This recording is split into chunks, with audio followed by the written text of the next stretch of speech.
Vamos abrir nossas Bíblias para Provérbios capítulo 22, versículo 6.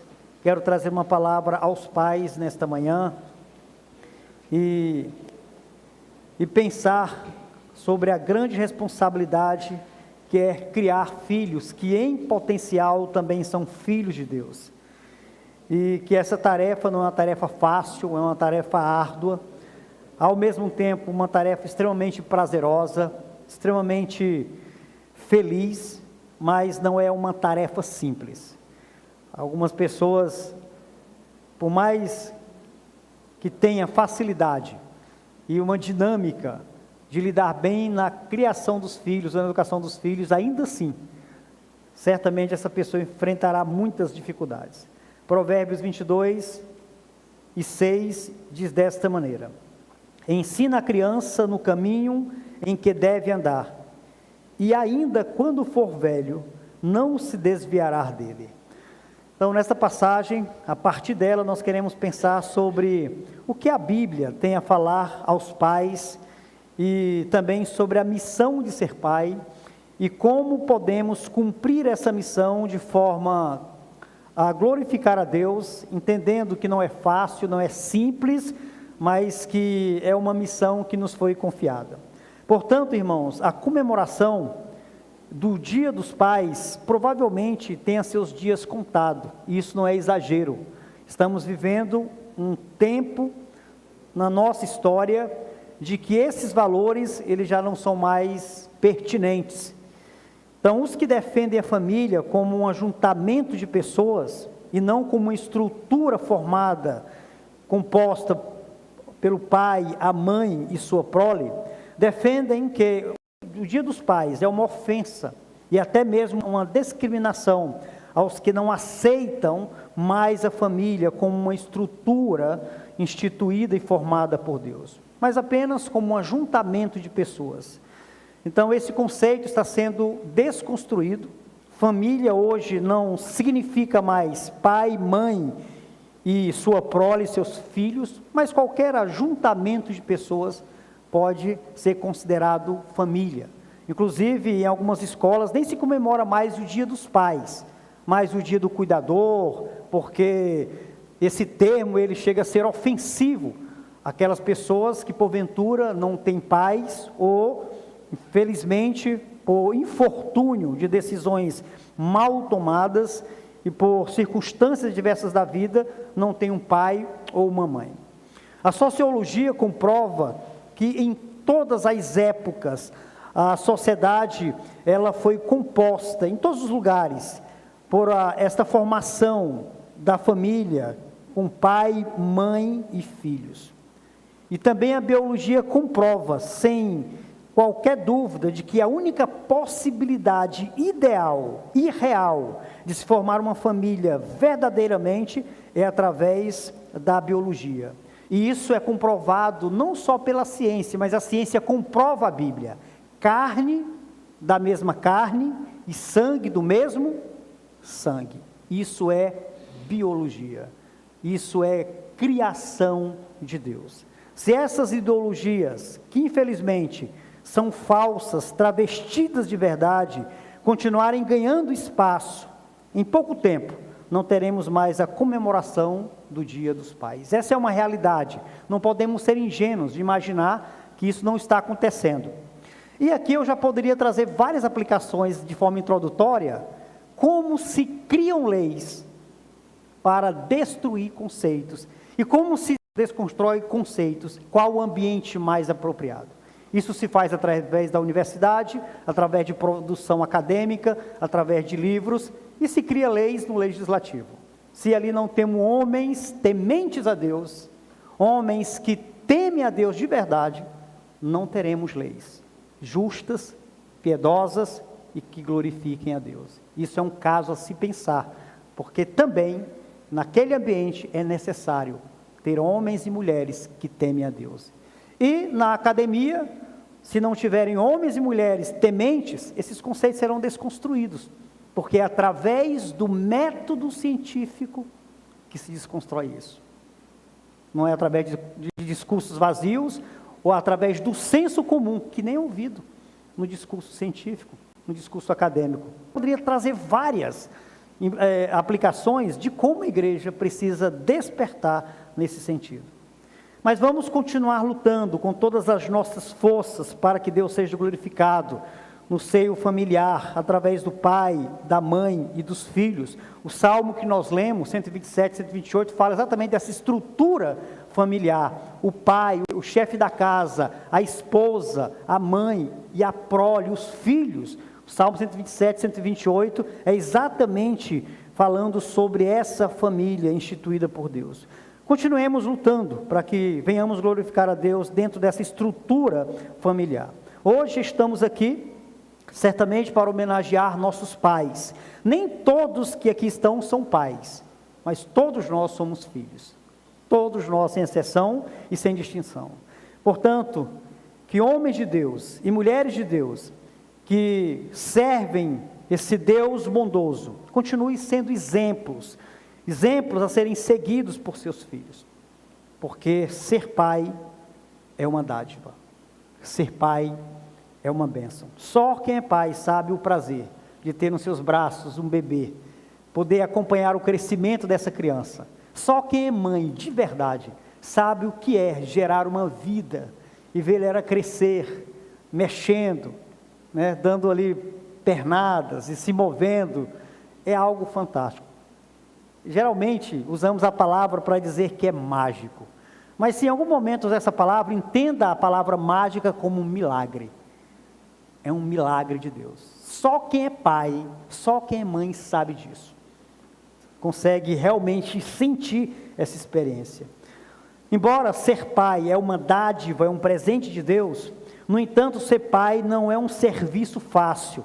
E veremos que não é um serviço fácil por algumas razões. Primeiro, porque ser pai envolve uma tarefa extremamente árdua. Não é fácil, embora seja prazerosa, é uma tarefa árdua. É impossível, irmãos, conviver com alguém que tem defeitos, desde que esses defeitos não sejam seus. Então, conviver com alguém que tem defeitos é até de certa forma relativo e dá até para conviver. Mas quando você lida com pessoas que os defeitos delas dessas pessoas são os seus defeitos, aí, meu amigo, o negócio pega. Aí o negócio fica mais difícil, porque são seus defeitos, as suas imperfeições, as suas mazelas no outro, certo? E você lidar com seus defeitos é uma coisa, mas lidar com seus defeitos em outra pessoa é intolerável. É intolerável, se torna algo quase que insuportável. Lidar com os erros da esposa, os erros do esposo, é um trabalho que pode ser trabalhado, pode ser afinado, essas diferenças podem ser compreendidas. Mas conviver com alguém que tem os mesmos erros e problemas, os seus erros e os seus problemas, é muito maior. Sabe por quê? Porque os filhos são uma cópia perfeita dos pais. Os filhos são uma cópia perfeita dos pais. Gênesis 5:3 diz desta maneira: viveu Adão 130 anos e gerou um filho, à sua semelhança, conforme a sua imagem, e lhe chamou de Sete. Se você voltar para Gênesis capítulo 4, ou melhor, para Gênesis capítulo 1, versículo 26 e 27, você vai encontrar que Deus criou o homem segundo a sua imagem e semelhança. Mas quando o homem começou a gerar outro homem, outro ser humano, essa imagem, você percebe que já não é mais a imagem tal qual perfeita lá de Gênesis 1 e 26. O homem foi gerado à imagem de Deus, mas o homem gerou outro homem, outro ser humano, de acordo com a sua própria imagem. O que significa? Uma imagem caída, imperfeita, pecaminosa, uma natureza carnal que se afasta de Deus. O homem gera um outro homem com tudo que ele é imperfeito, caído moralmente, incapaz de buscar a Deus, incapaz até mesmo de compreender a si mesmo como é imperfeito. Então, é muito difícil lidar com os nossos filhos, porque eles têm as nossas manias, os nossos defeitos, a nossa imoralidade. Quando eu falo imoralidade, eu não estou falando de pecados como adultério, como pornografia, não estou falando da imoralidade quanto a moral imperfeita. Eu sou alguém moralmente caído, totalmente depravado moralmente. Então, lidar com alguém que tem essa mesma moralidade, os mesmos defeitos, as mesmas manias, irmãos, é muito complicado. É difícil demais.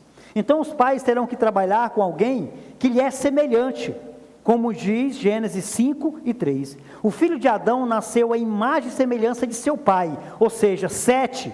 Ele nasceu tanto com o intelecto, a vontade, a moralidade e a espiritualidade imperfeita como o pai. Só que Sete era uma cópia perfeita de Adão. Adão era a forma, Sete saiu desta forma perfeitinho, uma cópia perfeita. Ou seja, irmãos, o trabalho de educar aquela criança era um trabalho muito difícil. Tanto ele parecia, na sua moralidade intelectual e na sua vontade, uma cópia perfeita de Adão, mas também uma cópia física. O Levi que brinca, né? Ele diz que ele e o Eduardo são, como é que se diz que o Levi fala? Pronto, representante de ausência do meu pai. Então, quando chega aqui, olha, eu sou o representante de ausência do meu pai. Então, para dizer que somos muito parecidos, né? Tal, não só, certamente, quanto às características morais, mas também características físicas. Então, isso, irmãos, não é fácil. Lidar com esses defeitos, essas manias, que são peculiares a mim mesmo, não é fácil. Seu filho é uma cópia perfeita de você, física e moral. Ensiná-lo a ser um ser humano honrado é uma tarefa extremamente árdua. Isso exigirá de você paciência, compreensão, sensibilidade. Portanto, pai, pense um pouco comigo. Nessa dificuldade, nesse trabalho árduo de educar seu filho, que é uma cópia sua, com todas as imperfeições, pense um pouco comigo. Para seus filhos, quem é o melhor exemplo de justiça? Para seu filho, quem é o melhor exemplo de amor? Para seu filho, quem é o melhor exemplo de consagração a Deus? Para seus filhos, quem é o melhor exemplo de homem de oração? Para seu filho, quem é o melhor exemplo de amor pelas Escrituras, pelas Sagradas Escrituras?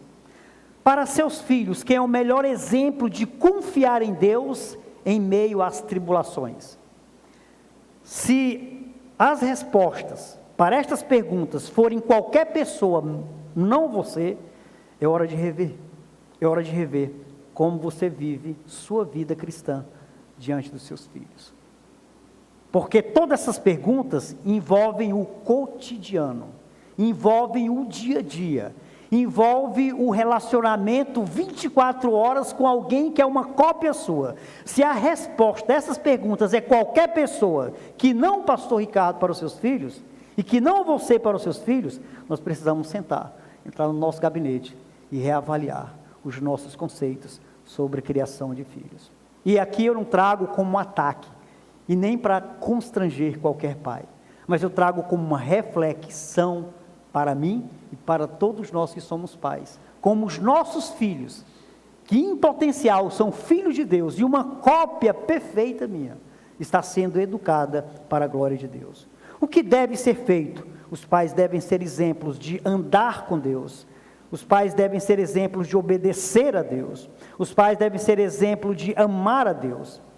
E como exemplo, eu penso em Noé. Noé, certamente com sua esposa, foram exemplos para seus filhos.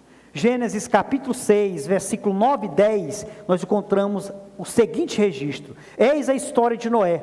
Noé era um homem justo e íntegro entre os seus companheiros. Noé andava com Deus, gerou 3 filhos, Sem, Cão e Jafé. Nós temos aqui, irmãos, nesse pequeno registro, informações extraordinárias sobre o convívio familiar, sobre o relacionamento com Deus, sobre o relacionamento de um homem com sua esposa.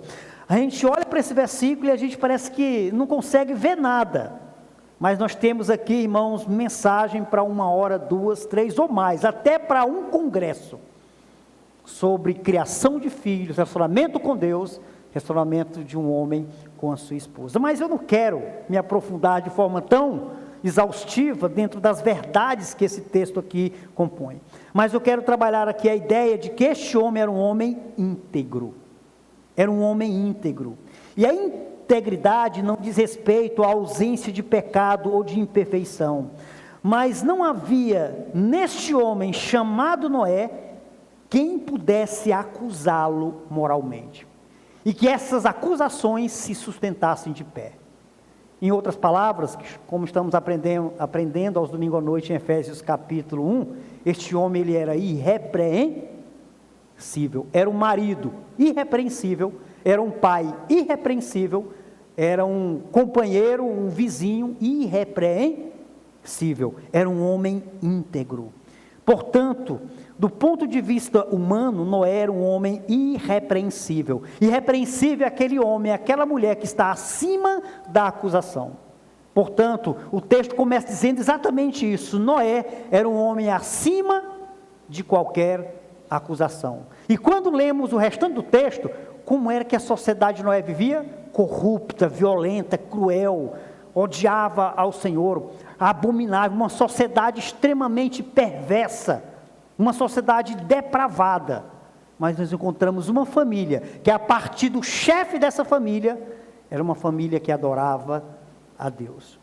Portanto, irmãos, enquanto justiça, nós temos aqui a justiça como a ideia de temor e piedade.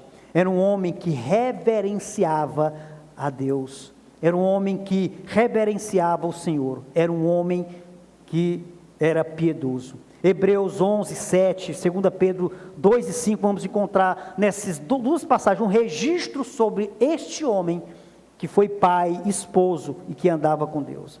Esse modo de vida foi classificado como andar com Deus, ou seja, relacionamento entre Deus e Noé entre Noé e Deus, intimidade recíproca entre o Senhor e o servo. Os filhos de Noé tiveram todo esse exemplo junto a seu pai. Que grande exemplo este homem deixou para os seus filhos. Irmãos, a maior herança que um pai pode deixar para o filho não são coisas materiais, carro, casa, dinheiro, bens. Muitas vezes isso é motivo de tragédia.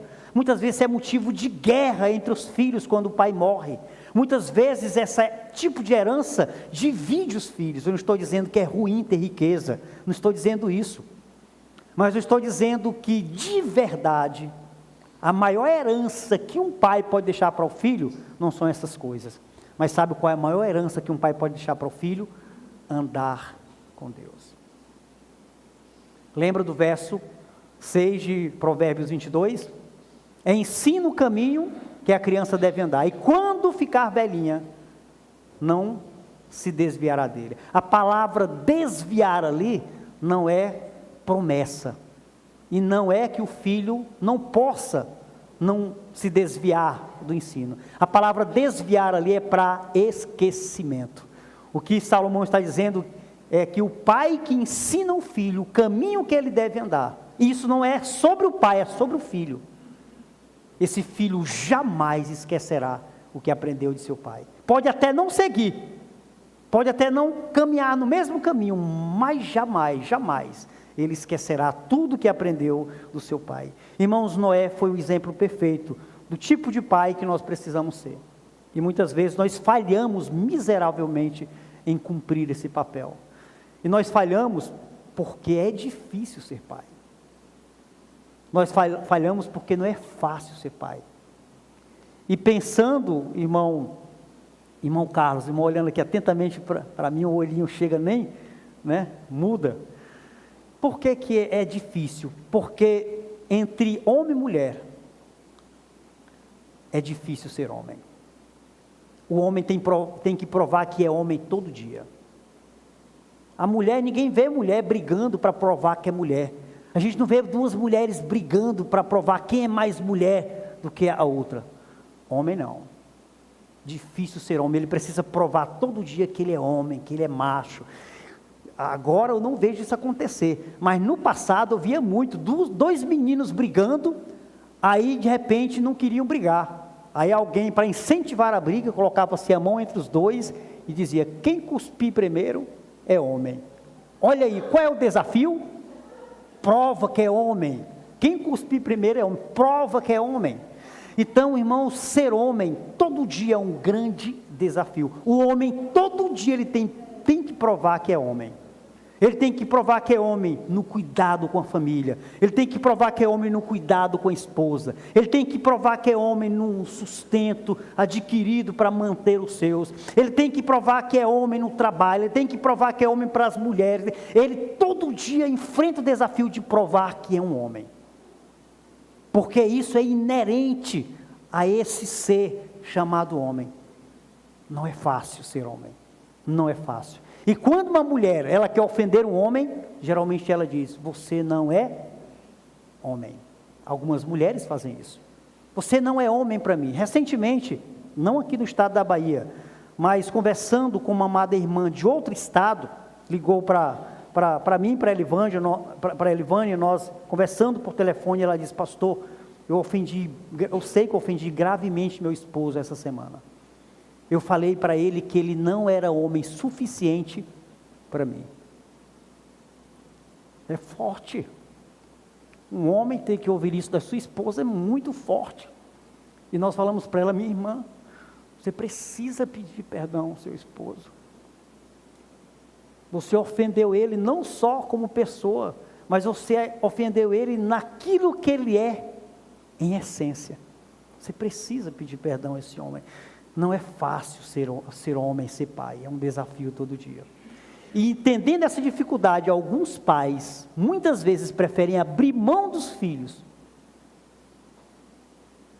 e deixar o filho para que outro possa criar, ou colocar em um orfanato, ou doar, porque não assume a responsabilidade, o compromisso de criar um filho. Não é fácil.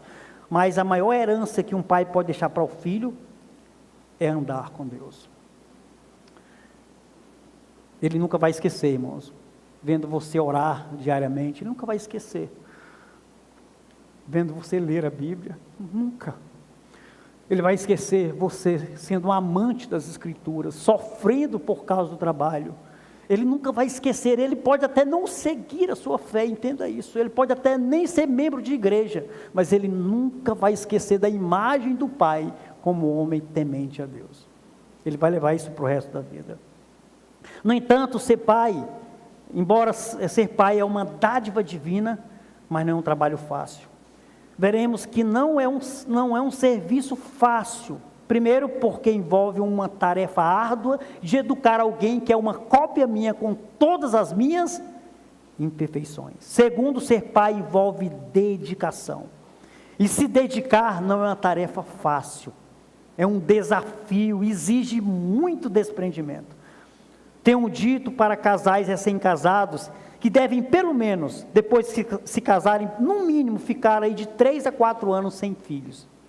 Por que, pastor, ter filho é ruim? Não, porque criar filhos exige dedicação. E naquele primeiro momento, é importante que o casal desfrute do seu ninho de amor, desfrute do casamento, façam algumas viagens juntos, alguns momentos só entre o casal. Porque quando o filho chegar, não é que vai tomar tempo, é que vai exigir mais tempo de você. Então é importante que o recém-casado, ele desfrute da mulher, do prazer de estar com a sua amada, do prazer de estar com o seu amado, desfrutar desse momento prazeroso que estão se conhecendo, estão se revelando um ao outro. Então, eu tenho aconselhado casais recém-casados a esperar pelo menos de 3 a 4 anos, aí depois aí uma prole de filhos, um time de futebol de salão, quem sabe, um time de futebol de campo, quem sabe, mas aí, até lá, vamos desfrutar desse momento. Irmãos, envolve uma tarefa difícil, porque precisa dedicar-se contínua e intensamente na educação desse filho, de maneira que filhos, nos primeiros meses de núpcias, vai precisar dessa atenção total. E eu quero apresentar aqui por que envolve essa dificuldade quanto à dedicação. São pelo menos 3 áreas que o filho vai exigir de você. Primeiro, dedicação na educação. 2 Timóteo, capítulo 3, eu quero ler essa passagem com vocês. 2 Timóteo 3 e 14, vai falar exatamente sobre o trabalho de educar, e que não é fácil. 2 Timóteo, capítulo 3, versículo 14 ao 17, diz assim, 2 Timóteo 3,17, tu, porém, permanece naquilo que aprendeste, e que de que foste inteirado, sabendo de quem o aprendeste, e que desde a infância sabe as sagradas letras, que podem tornar-te sábio para a salvação pela fé em Cristo Jesus. Toda a Escritura é inspirada por Deus, e útil para ensino, para repreensão, para correção, para educação na justiça, a fim de que o homem de Deus seja perfeito e perfeitamente habilitado para toda boa obra. Aqui nós temos, irmãos, o desafio de educar. A educação é uma das áreas mais relevantes para a criança, que será um adulto em alguns anos. Essa educação deve ser fundamentada na palavra, como nós lemos aqui. Diz aqui que Timóteo, ele foi educado desde a infância, que ele sabe, que ele conhece as Escrituras, e que tornou este homem sábio para a salvação pela fé em Cristo Jesus. Mas eu quero destacar aqui os termos do versículo 16, que vai apresentar aqui, olha, a Escritura, ela é útil para o ensino, repreensão, correção e educação na justiça. Irmãos, todos esses termos aqui são termos didáticos, utilizados por um professor.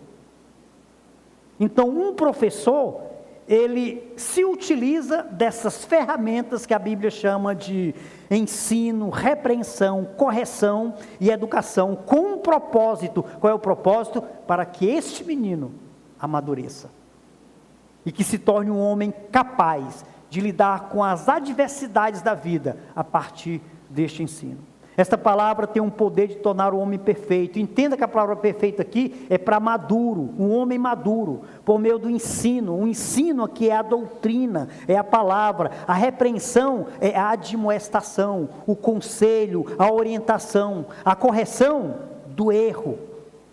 A educação é a instrução. Todos os termos didáticos utilizados por um professor. Todos estes termos têm a ideia de dinâmica da repetição. Irmãos, talvez uma das tarefas de ser pai, e agora vendo aqui o termo que eu escrevi, talvez mais difícil é ter que repetir a mesma coisa.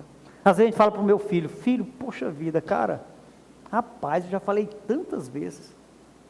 Aí ele fica lá com os olhinhos olhando para você. Tantas vezes. Mas a repetição não deve ser vista como uma ofensa. Amor. Repetir para alguém, para que ele venha mudar a rota, venha se corrigir, não deve ser vista como ofensa, mas como amor. Lembra que Paulo fala isso em Filipenses capítulo 3, versículo 2, não me é pesado repetir as mesmas coisas. Repetir não deve ser visto como ofensa, mas faz parte do processo. E por que eu estou repetindo? Porque eu amo. O pai que não faz isso, ele diz, se vire, faça do jeito que você quiser, siga a sua vida. E às vezes, como pai, nós falhamos miseravelmente nisso. Nos cansamos, por muitas razões. Mas precisamos entender de que esse garoto, essa garota, estão em um processo de amadurecimento. E vão falhar muito. Eu que sou maduro, eu preciso entender o processo. Não é fácil. Porque tem o ego, as imperfeições dele que são as minhas imperfeições, as falhas dele que são as minhas falhas. Não é fácil. E aí entra essa questão da repetição, mas esse processo do versículo 16 é a dinâmica da repetição. Irmãos, é algo glorioso. Como é bom olhar para os nossos filhos e ver eles crescendo, se tornando adultos, se tornando homens responsáveis, mulheres responsáveis. É gostoso. A gente vê nós nos realizando neles. É como se a minha realização estivesse também ali na realização dos sonhos dele. Não é fácil.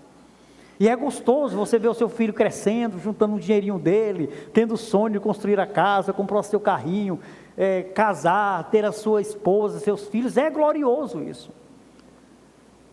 Mas tudo isso faz parte de um processo de educação. Não é fácil, meu amado irmão. Não é fácil. Portanto, ensina a criança no caminho que ela deve andar. E ainda quando for velho, não se desviará dele. E a ideia aqui deste provérbio 22:6, como eu tenho colocado, é a ideia de, além de educar, também de dedicar. Ensina a criança a educar, mas dedicar-se nessa educação. A expressão no caminho que deve andar, literalmente, se fôssemos traduzir do hebraico para o português, seríamos traduzir de forma mais fiel, mais literal, seria de acordo com o seu caminho. Ensina a criança o caminho que ela deve andar, de acordo com o seu caminho. Ou seja, irmão, a educação deve ser de acordo com os hábitos e interesses dessa criança. Toda a responsabilidade que está sobre os pais não é fácil, mas deve ser exercida com muita dedicação e esmero. Devemos nos esmerar nisso aí, porque é ordem de Deus, que o pai ensine o caminho dele ao seu filho. E essa educação será para a glória de Deus. Deuteronômio 6, do 4 ao 9. Nós encontramos aqui nessa passagem a unidade de Deus. Ouve, ó Israel, o Senhor nosso Deus é o único Senhor. Ensina a criança, o teu filho, quando for para o roçado, quando estiver sentado na calçada, quando estiver sentado à mesa, quando for dormir, escreve nos umbrais da porta da tua casa, para que ele aprenda. Irmão, nós temos aqui um processo de educação muito intenso, mas deve ser de acordo, deve ser para a glória de Deus. E Deus, Ele deseja que, como pais, ensinemos nossos filhos o caminho dEle, que Ele é o único que deve ser adorado. Essa educação deve ser intensa, incessante, o conhecimento do único e verdadeiro Deus. Quando esta criança é educada da forma correta e com o ensino correto, agora pegando aqui a ideia de Provérbio 22:6, parafraseando Provérbio 22:6, quando esta criança é educada de forma correta e com o ensino correto, muito provavelmente esta criança, quando adulta for, não se desviará ou não esquecerá deste caminho, não esquecerá esse ensino. Às vezes eu estou conversando com meus filhos, ou às vezes eu ouço eles falando, e eu os pego ele falando coisas que eu falo, ideias que são minhas, mas que eles aprenderam ao longo da vida. E eu fico feliz. Um dia eu falei para a Elivânia, poxa vida, Elivânia, às vezes eu ouço os meus filhos falando certas coisas que parece que sou eu falando. Aí ela falou, é claro, são seus filhos. E eu entendo quando ela diz isso. Não é para ser diferente, tem que ser assim. Estão aprendendo. Mas eu sei que como pai, eu também tenho falhado muito. E quando, como pai, falhamos, precisamos pedir perdão aos nossos filhos. Precisamos dizer, perdoe. Falhamos. Não acertamos. Isso não nos humilha. Isso nos engrandece. E estamos treinando também fazer isso com seus filhos futuros, com suas esposas também. A segunda área em que os pais devem se envolver na questão da educação é dedicar tempo de qualidade. Muitos pais têm investido em valores paternos, mas às vezes esses valores paternos, o investimento é de forma inadequada. Às vezes são presentes substituindo o tempo indispensável que os filhos merecem. E lhe conferido, e que esse tempo lhe é conferido por direito. É um direito do filho ter um tempo de qualidade com o pai. E tempo de qualidade, irmãos, não é sobre a duração dele. Precisamos entender isso. O tempo de qualidade não é sobre a duração. 1 hora, 2, 3, 4 dias inteiro. Não é sobre a duração, mas é sobre o significado. que esse tempo de qualidade terá para o filho. É sobre o significado, sobre o que esse tempo com meu pai significa, sobre esse tempo que eu estou vendo com meu pai produzirá em minha vida. Não é sobre a duração, mas é sobre o significado que terá. Muitos filhos são feridos e machucados, e outros tantos que não passaram por essas dificuldades, quando falam de seus pais, não falam sobre a duração, mas sobre o significado que eles conseguiram adquirir sobre tudo que lhes foi ensinado. Então esse tempo deve ser eternizado, irmãos, na memória dos nossos filhos e filhas, como inesquecível, e que eles tragam felicidade e satisfação, que seja lembrado esse tempo com carinho e saudade. Às vezes vem lembranças em minha mente do meu pai, faleceu em 2013, um homem fantástico, com todas as suas imperfeições e falhas, mas eu tenho na minha memória, meu pai era um homem que amava as escrituras. Eu tenho guardado até hoje a Bíblia dele, toda riscada, toda cheia de anotações. Era um homem analfabeto de pai, mãe e parteira. Meu pai só fez até a 4ª série daquele período, que há 80 anos atrás, nem sei como é que chamava, talvez a irmã Raquel que está aqui possa nos ajudar, as irmãs são professores. Mas era um homem, irmãos, que marcou nossa família com a fé dele. Eu tenho lembrança do meu pai lendo as escrituras horas a fio. Era aposentado, não trabalhava mais, né? Chegou aquele momento, ele se desgastou durante toda a sua aposentadoria servindo ao Senhor. A oração, nossa, meu pai, ele passava horas no quarto dele orando. A casa do meu pai, depois que ele partiu, não é mais a mesma. Em todos os sentidos, não é mais a mesma. E uma das coisas que fica na minha mente, quando eu lembro do meu pai, é que naquela semana que ele faleceu, ele falou para a minha sobrinha que gostaria de falar comigo. Eu já estava em Juazeiro para me preparar teologicamente, fazer a minha faculdade de teologia. E a Adriana ligou para mim, sentiu o vô, ele falou que gostaria de ver o senhor, de falar contigo.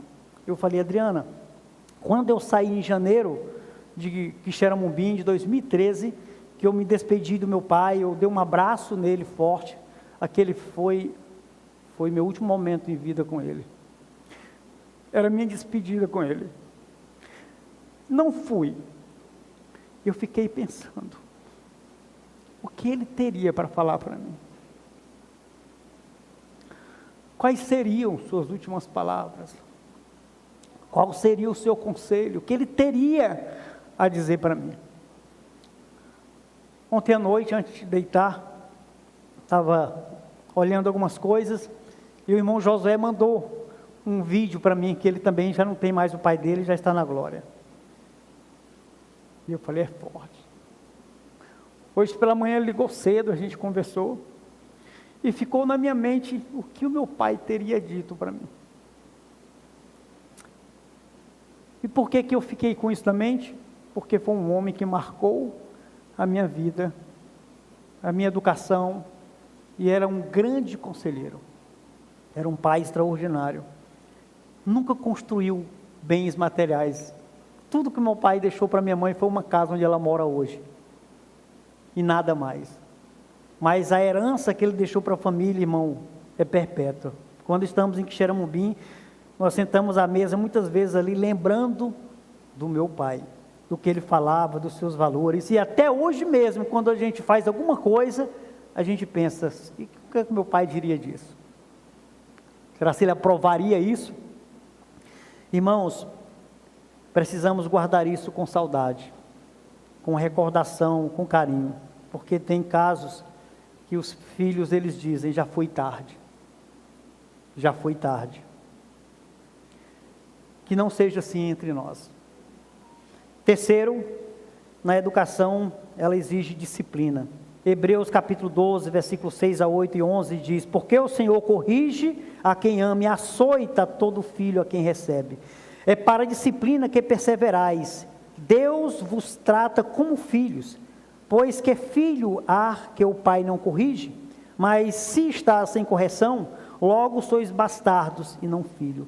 Irmãos, a disciplina, ela deve ser objetiva e ela tem como propósito restaurar, corrigir o curso que estar seguindo, corrigir a rota que estar seguindo.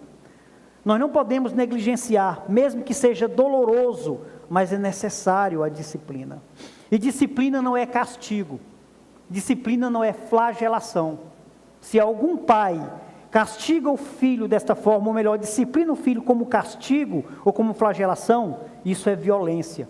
Precisa ser denunciado para a justiça que está tratando o filho. Nenhum animal merece ser tratado dessa forma.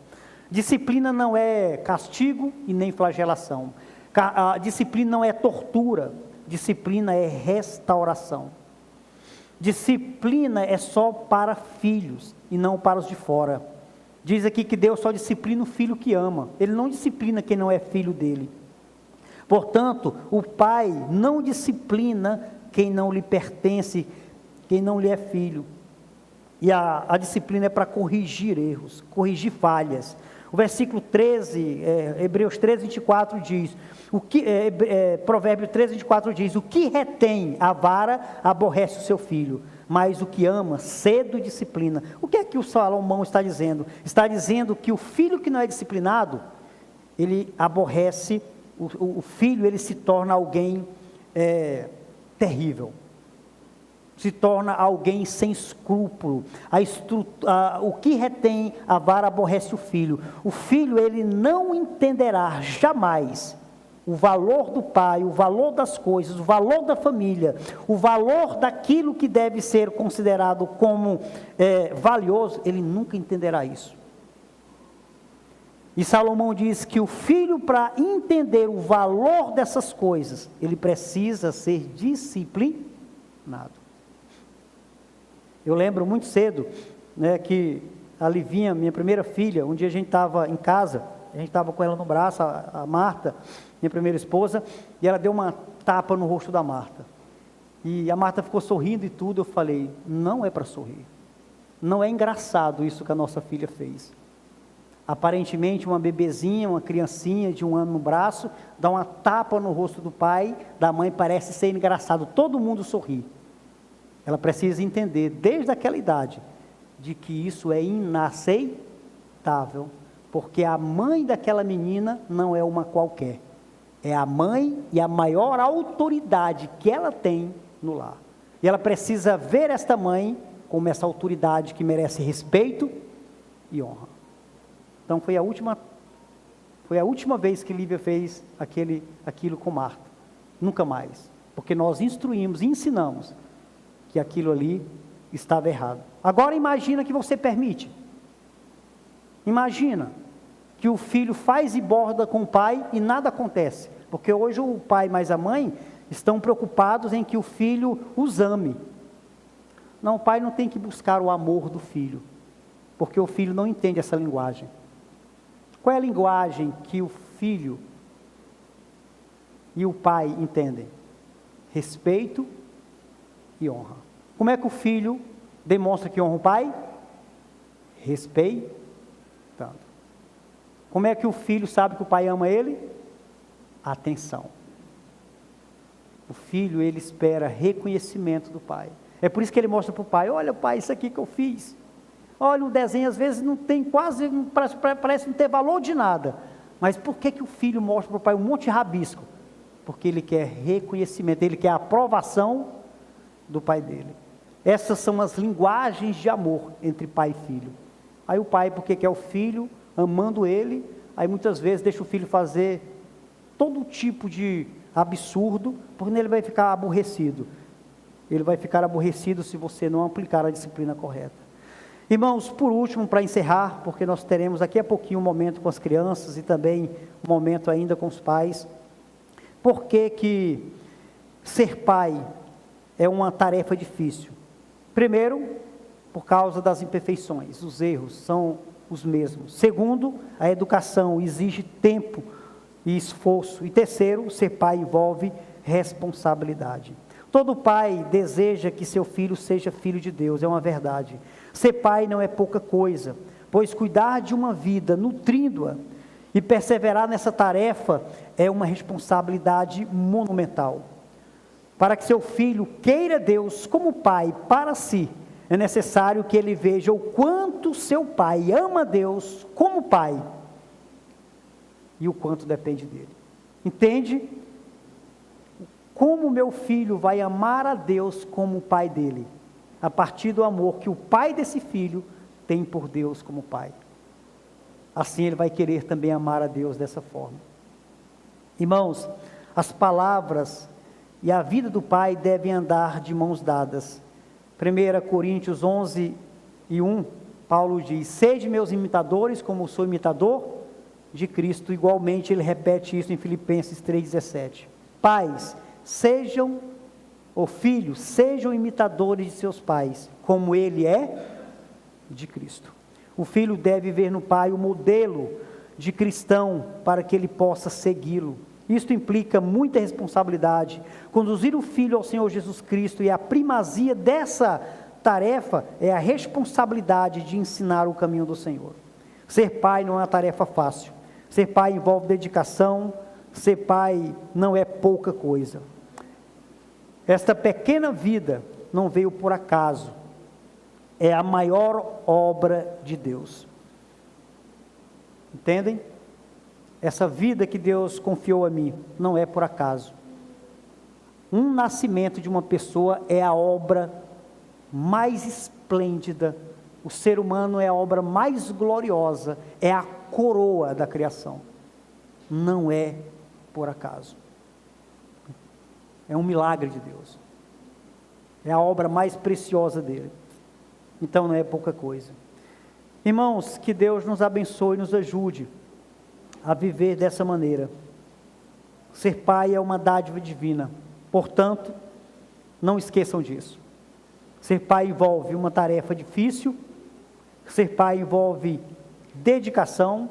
E ser pai envolve responsabilidade.